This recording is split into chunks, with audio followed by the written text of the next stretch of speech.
రామగుండం నగరాన్ని ఉత్తర తెలంగాణలోని ఇతర పెద్ద నగరాలకు ధీటుగా అభివృద్ధి చేస్తామని రామగుండం ఎమ్మెల్యే మక్కన్ సింగ్ రాజ్ ఠాకూర్ అన్నారు. రామగుండం నగరపాలక సంస్థ కార్యాలయంలో మంగళవారం మేయర్ బంగి అనిల్ కుమార్ అధ్యక్షతను నిర్వహించిన తెలంగాణ ప్రజాపాలన దినోత్సవ వేడుకల్లో ఆయన పాల్గొని జాతీయ పతాకం ఎగరవేశారు.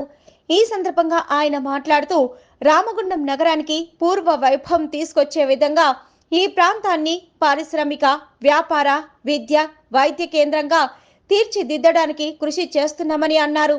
మూతపడిన జెన్కో విద్యుత్ సంస్థను అప్గ్రేడ్ చేయించి సుమారు 8,000 కోట్ల వ్యయంతో 800 మెగావాట్ల ప్రాజెక్టును మంజూరు చేయించుకోవడంలో రామగుండం నియోజకవర్గం తెలంగాణ రాష్ట్రానికి తలమానికంగా నిలిచిందని అన్నారు.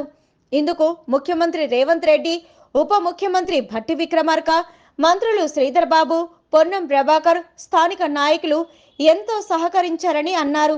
తాము అధికారంలోకి వచ్చిన అతి తక్కువ కాలంలోనే సుమారు 250 కోట్ల రూపాయలతో రామగుండం నగరంలో అభివృద్ధి పనులు ప్రారంభమయ్యాయని, మరో 100 కోట్లతో వివిధ రకాల పనులు ప్రారంభం కానున్నాయని అన్నారు.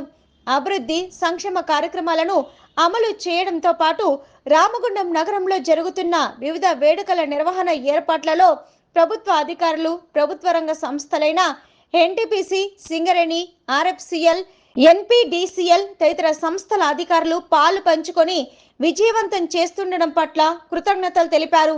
సర్దార్ వల్లభాయ్ పటేల్ కృషితో నిజాం నవాబుల పాలన అంతమై తెలంగాణలో ప్రజాస్వామ్య పాలన ఆరంభమైందని అన్నారు. ఎందరో అమరవీరుల త్యాగం, ప్రజల ఉద్యమాల ఫలితంగా తెలంగాణ సాధించుకున్నామని అన్నారు. తమ ప్రభుత్వం ఇచ్చిన 6 గ్యారంటీల హామీలో 5 అమలవుతున్నాయని అన్నారు.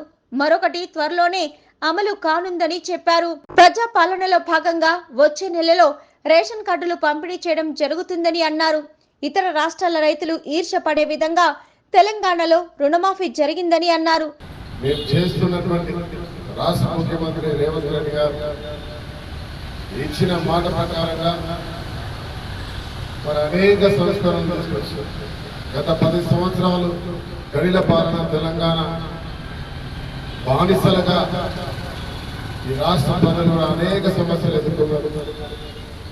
తెలంగాణ పోరాటంలో ముఖ్యంగా రామగుండం ఒక్కొక్కరి కార్మికులు కానీ మరి ఇతర ప్రభుత్వ రంగ సంస్థలకు సంబంధించిన ఉద్యోగులు, ఉపాధ్యాయులు, మున్సిపల్ కార్పొరేషన్ సిబ్బందితో పాటు ప్రతి ఒక్కరూ కూడా ప్రాణాలకు తగ్గించి పోరాటం చేసి ఇలా ఎందరో బలిదానాలు ఇస్తే సోనియా గాంధీ గారు మన అందరి మనోభావాలను గౌరవించి తెలంగాణ ఇచ్చిన తర్వాత ఎప్పుడో పూర్వం రజాకారులు, దాని తర్వాత దొరల పాలన, మరి వారిని తరుపుకోవడానికి అనేక మంది ఆశలు బాసిన చరిత్ర మన తెలంగాణ.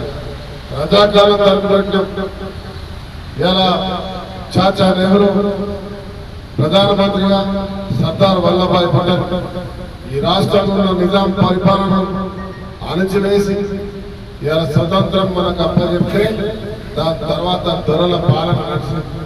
ఆ దొరలను తరుముకొట్టడానికి అనేక మంది ఉద్యమాలు చేసింది. పీపుల్స్ వార్ కావచ్చు, ప్రజా సంబంధించిన ప్రజల పోరాటం చేసిన నాయకులు కావచ్చు, అనేక మంది హస్తులు వాస్తే మరి ఇప్పుడు తెలిసిన చరిత్ర తెలుసు. ఇవన్నీ పెట్టిన తర్వాత స్వతంత్రం వచ్చిన తర్వాత మంచి జరుగుతున్న తరుణంలో తెలంగాణ వస్తే ఏదో సాధిస్తాం, మన పిల్లల భవిష్యత్తు బంగారు భవిష్యత్తు అయిందనుకుంటే మరొక్కసారి గరిల పాలనకు మన చేతులారా మనం పెట్టినట్టు ఈ రాష్ట్రాన్ని 10 సంవత్సరాలు దొరలు పరిపాలన చేసి దోచుకుంటే లక్షల కోట్లు అప్పు చేసి ఈ రాష్ట్రాన్ని ముప్పు దిక్కుల పెట్టిన చరిత్ర మొన్న చూసినాం. కానీ అదే ప్రజా అవకాశం వచ్చిన ఓటు ద్వారా ప్రజలు మరొక్కసారి ఉద్యమం తీసుకున్నారు, తీర్పు ఇచ్చారు. ఇవాళ ప్రజాస్వామ్య తెలంగాణ వచ్చింది, ప్రజాపాలన కొనసాగుతా ఉంది.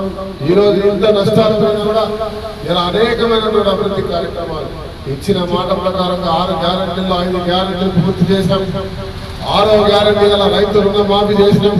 భారతదేశంలో ఇతర రాష్ట్రాలకు ఆదర్శంగా ఇతర ప్రాంతాల రైతులు కూడా ఈర్షపడేటట్టుగా 18,000 కోట్ల రూపాయలు ఒకేసారి మాఫీ చేసిన చరిత్ర భారతదేశంలో జరిగింది.